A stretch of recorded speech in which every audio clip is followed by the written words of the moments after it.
Friends of Solo Foundation was started from a story I read about a K-9 named Solo who was worked for the Monmouth County, New Jersey Sheriff's Department.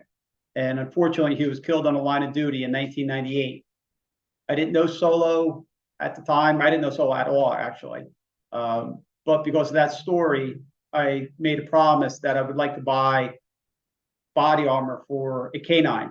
I made up a children's story for my twin daughters, Nicole and Casey. And I took that story that I made up and turned it into a children's book.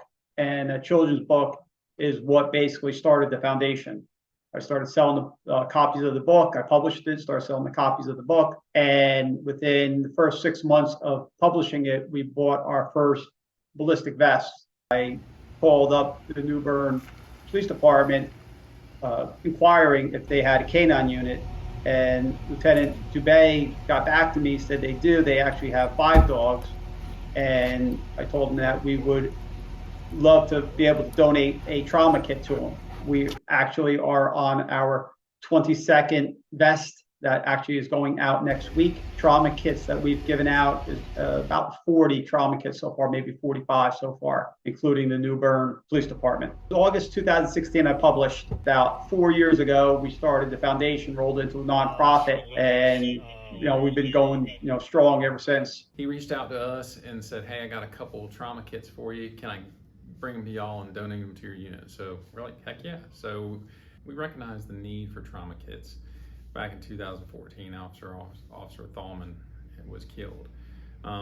That's when we started getting trauma kits for our officers. But we also recognize the need for trauma kits for the K-9s. And our K-9 handlers have done a good job building up the trauma kits as they go, and they've actually received specialized training in the use of those trauma kits. So this fell in line. They just received some training about a month ago. So it came at a great time, and now what we're going to do is we're going to buy 3 more kits so that everybody's outfitted with the exact same equipment. It's a good feeling. It's a good feeling knowing the dogs have the equipment now should they get injured.